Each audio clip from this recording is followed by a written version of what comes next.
All right, it looks like we have Jane on as an attendee, but nobody else at this point other than the panelist.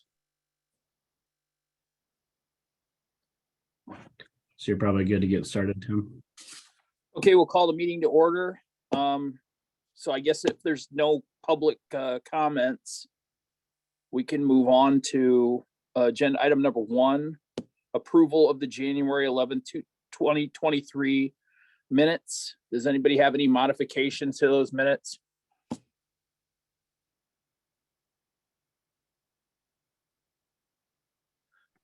Anybody want a second approval of those minutes? Second. Okay, all those in favor of approving the January 11, 2023 minutes, say aye. Aye. Aye. Aye. Opposed? The ayes have it. Those minutes are approved. No, item number 2 is the Luxair report. Steve, you want to supply your report here or talk about it? Yeah, we had pretty good numbers for February since the winter wasn't too terrible this year. Beating out both the previous 2 Februaries as far as fuel sales and operations go. And we've had a bit of a recurring problem with potholes at the entrance to the airport, which has been filled in a couple of times. But we might need to look for a more permanent solution because those keep coming back. And also a temporary sign that we have out north of the tarmac has been falling apart, and we might need a more permanent signage there as well. And that is pretty much all I got. Anybody have any questions for Steve regarding his report? This is John. I just have a question on Steve does that weekly safety check. We get a copy of it. And everything's fine except the beacon keeps listing it every week as inoperable. I think we all know that. I just want to know, Mike, or do we have a plan to address this? We need to at least have something in the works, I would think. But anyway, that's just my question, mainly to the committee, not necessarily to Steve. Yeah, so John, what we did was we looked at where we could put the beacon, and it depends on the funding. So we did look at putting it on top of the police station, and that way it would be on city property, and we could apply for the emergency funding that the DOT would grant. However, it didn't make a lot of sense when we were up there. Let's say a bulb goes out, then we have to have somebody from Luxair go through a secure facility up to the roof to change that bulb. So it didn't make a lot of sense in that aspect. Jane also looked at, do we have some kind of pole that we can put on city property, which again, you got to remember that the city only owns the runway. So there was nowhere within the city property that we actually own that would not penetrate any of the zoning regulations. So there is nowhere there that we could put it. We could say put it on top of the FBO building, but then there would be no DOT grant to pay for that because you'd be putting it on private property at that point. So the decision was kind of made to wait and see what happens with the airport visioning team. And then depending on the solution that occurs with that, then we would move forward with the beacon. Okay, I knew we had addressed it or looked at it. I just didn't know if we were required by any of the FAA requirements that we have to have, you know, that I didn't know where we were. Yeah, from what I understand, we are supposed to have one because of the runway lights, but there's nowhere to put it that's not breaking some of the zoning regulations on city property. Okay, so we could say we're addressing it. Okay, that's my question. That's all I just noticed that on Steve's report. Anybody else Steve, have any other? this is Bob. Yeah, Steve, this is Bob. The sign you referenced, what is that temporary sign? What does it say? I don't remember all of it, but the biggest part of the larger sign is like authorized vehicles only to airport property, that kind of thing.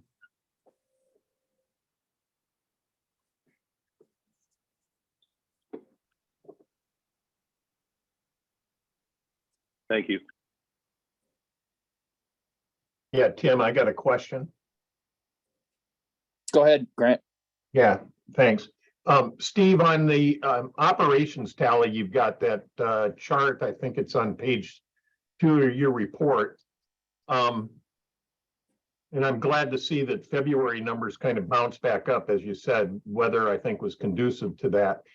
I guess the overall question I have is, what percentage of those or are we tracking the operations that are due to student pilots? Do we have any sense of, what the total percentage is that is really because of the flight school? It's not specifically tracked, but it is, especially during the winter, going to be the vast majority of it.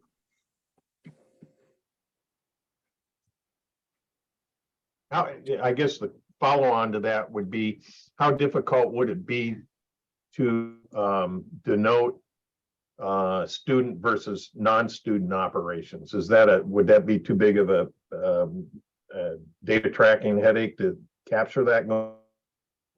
Yeah, it would, but I do think that the automated system that we have talked about a couple of times should be able to do that. I think that's one of the things that they advertise, that they can track the based aircraft and transient aircraft. And it might even be able to go more specific on to track certain tail numbers. And so you could separate out the flight school planes specifically that way. Yeah, as well as other transient traffic too. So I don't know, Tim, I remember we talked about that system, and the question is there any logic to get that system in place? I think it was at no cost, if I remember the discussion. And then the other half of it is its installation. I don't even know how to phrase the question really. Is its installation sensitive to placement and future things that we might contemplate doing at the airport for enhancement reasons, that would then just kind of say, let's wait until we make sure we know what we're doing. I guess I'm trying to ask, is there logic to put that in place sooner or versus later? And maybe that's something that takes some research and we come back to it next month. My understanding that it's pretty much just a few antennas that would need to be put up on a building. And the only cost associated with it would be the installation, the antennas and whatever other parts are to it would be provided by the company without charge. But even that system is not completely foolproof, because it tracks ADS-B signals, and you could have a plane that doesn't have an ADS-B out system and it wouldn't track them. So, not just using people that have at the office. I mean, the office hours are the office hours. So anything that landed after that, you wouldn't be able to track either. So I don't think there's a perfect system. The system that Steve's talking about would at least collect more data and it would be more accurate, but it wouldn't be 100%.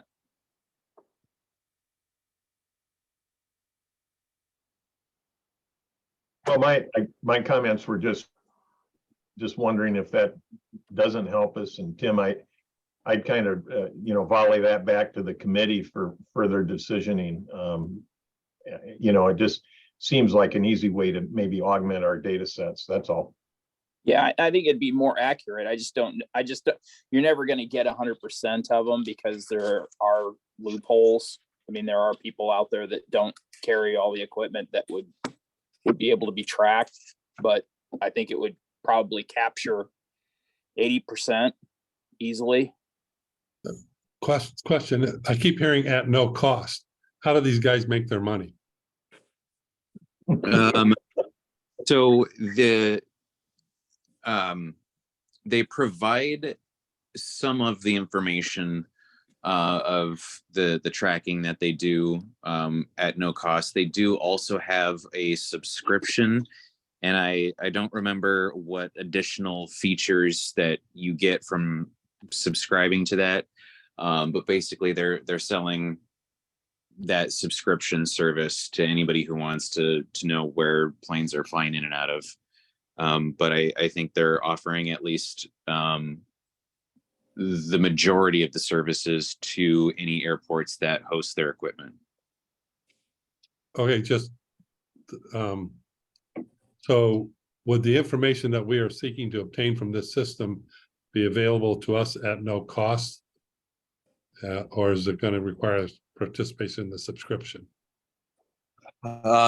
Yes, I believe that it would be. I haven't looked into the what the subscription provides. If I recall correctly, it's something like you get the past 2 weeks worth of data, and so if you're just every week pulling all the data from their system, then you would have all of that. Whereas you could go further back in time without having to do any extra steps if you pay for their subscription.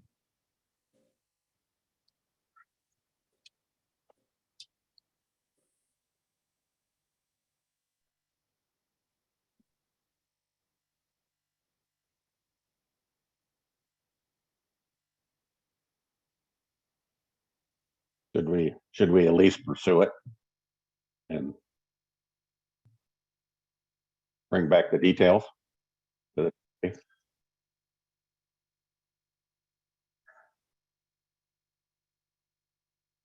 I think anything you can get for quote free would be a good thing. I just want to make sure we're not starting ourselves down a path where what we are getting free isn't what we want. So maybe further information would exactly how we would implement it and what would be available would be a good thing.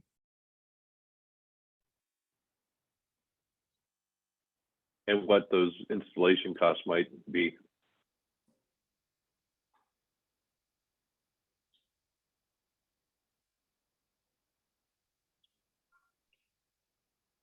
So Steve, can you put on behalf of maybe the committee, I'll ask, can you put together the package for what's to acquire, install, and what's going to be obtainable at no cost? And then what's further available if you have to go subscription? And I think you mentioned something about the hosting airport may be able to get more information than just a basic subscription. Those kind of details would be, I think, important. Yeah, I've already forwarded the information that I've gotten from the company to the city. I think I sent it to Alicia, and I think she forwarded on from there. So that should all be somewhere. Steve, can you resend it to Mike and I? Yeah, I can Thank certainly you. do.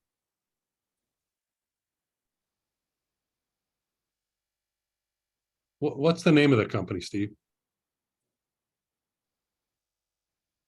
I don't recall that off the top of my head. I'd have to go digging through my emails to find it.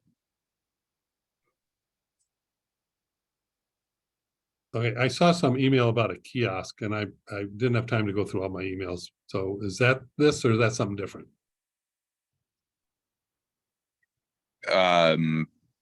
I'm not sure. I don't think it's the same thing.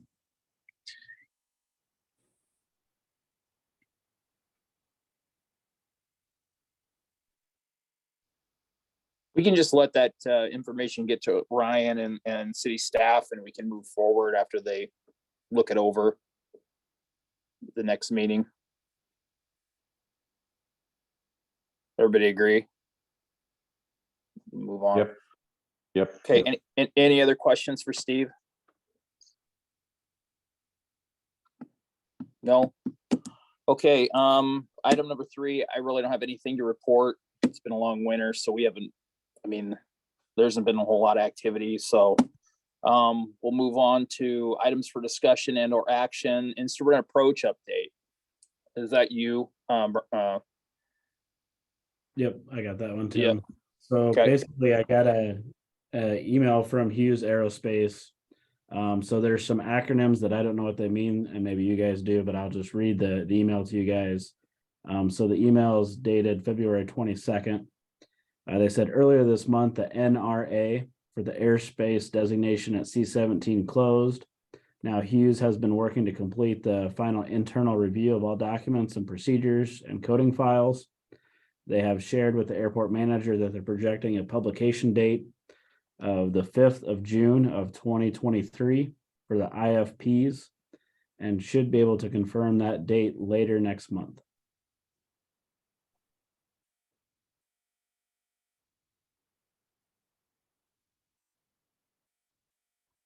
So that's all I have on that one, just giving you an update on that. Yeah, so when they say 5th of June and they say published, that means that there'll be a plate available hopefully in June. Is that how you guys all feel, John and Bonnie? Right? That's the gist of it. Is it published final or is it published for comments? That's the part I'm not sure. Published for comments, or is there gonna be the plate published? Well, the plates, there'd be 2 plates. Yeah. That I'm not, but you know. I don't know what NRA means. I don't either.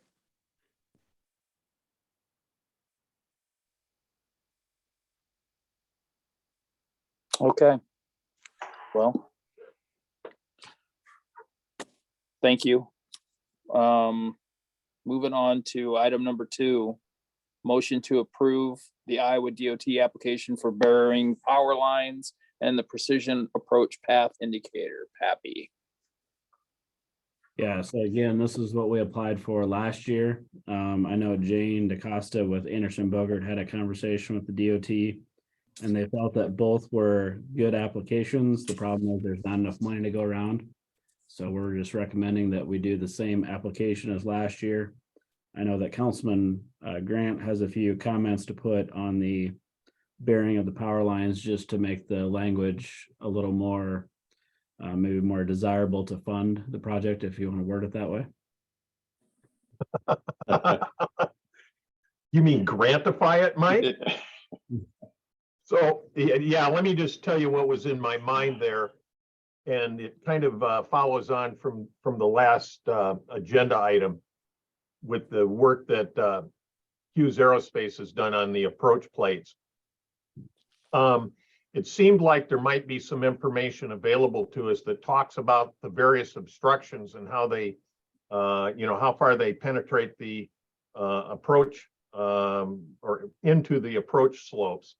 And I think that information certainly was in the ALP.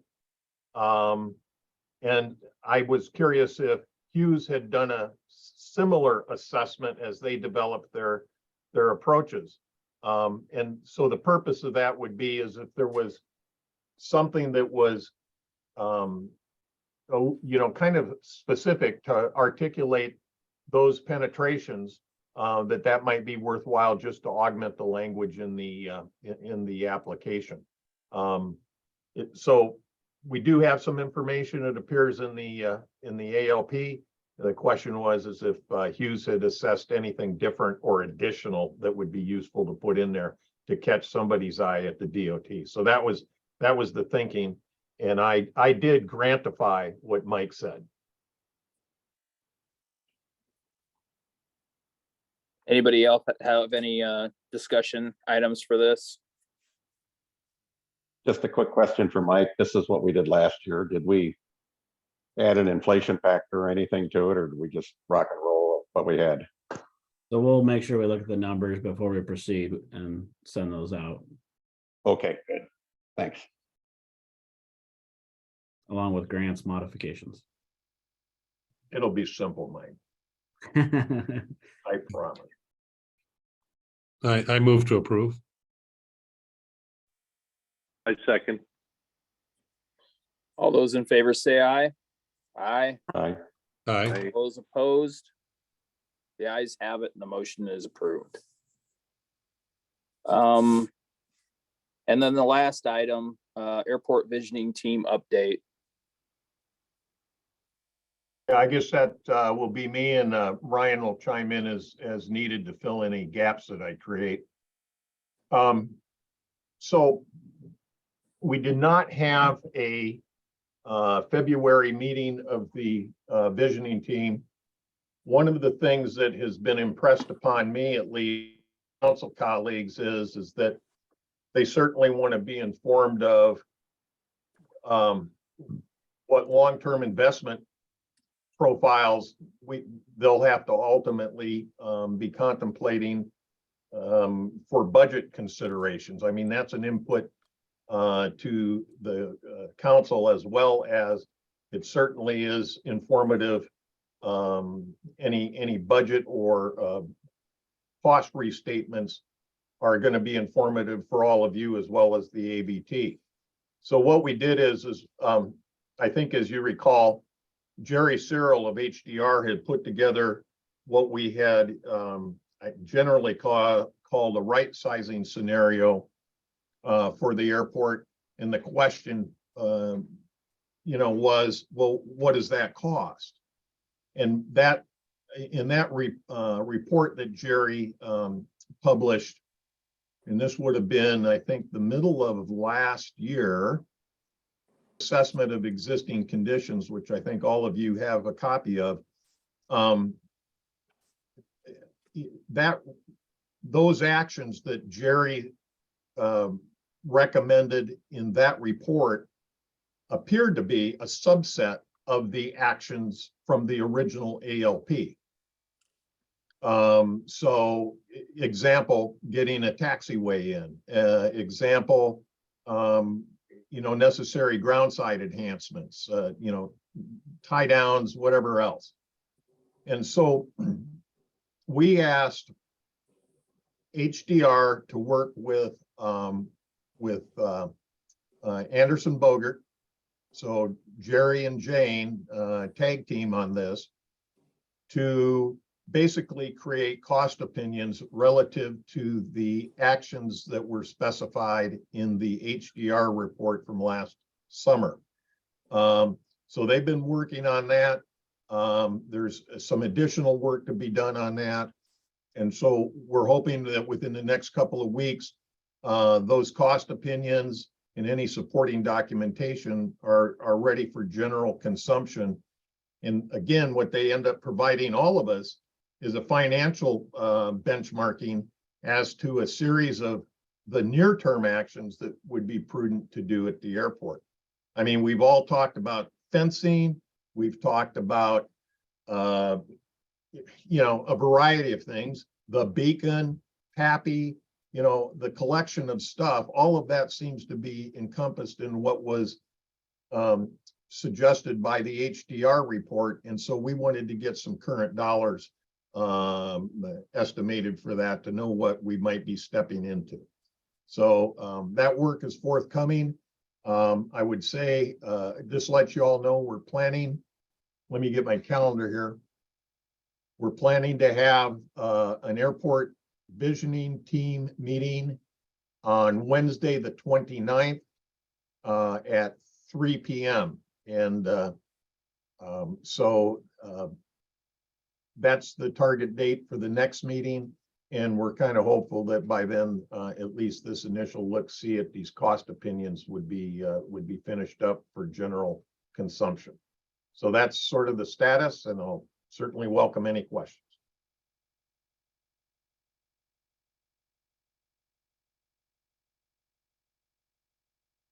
Ryan, did I create any potholes that need to be remediated? No, sir.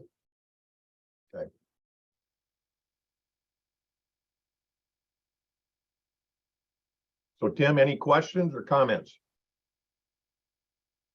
Grant, is that meeting, you Zoom that or you do it in person? No, I think just we're gonna have to have that as a Zoom-based meeting with some in-building participation.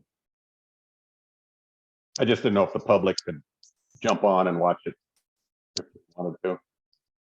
They can. It's this is it is governed by the open meetings laws. So when this group does convene a quorum, it is required that it be accessible to the public. Okay, thank you. Now, John, in this case, you're the public. Yeah, that'd be public, yes. Okay.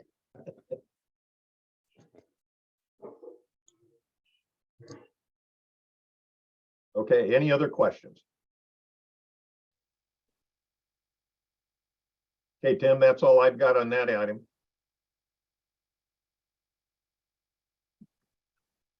Okay, if there aren't any other questions, then I guess we'll just adjourn. Have a good night. Okay, thanks. Thanks. No. I'll move my computer outside next meeting.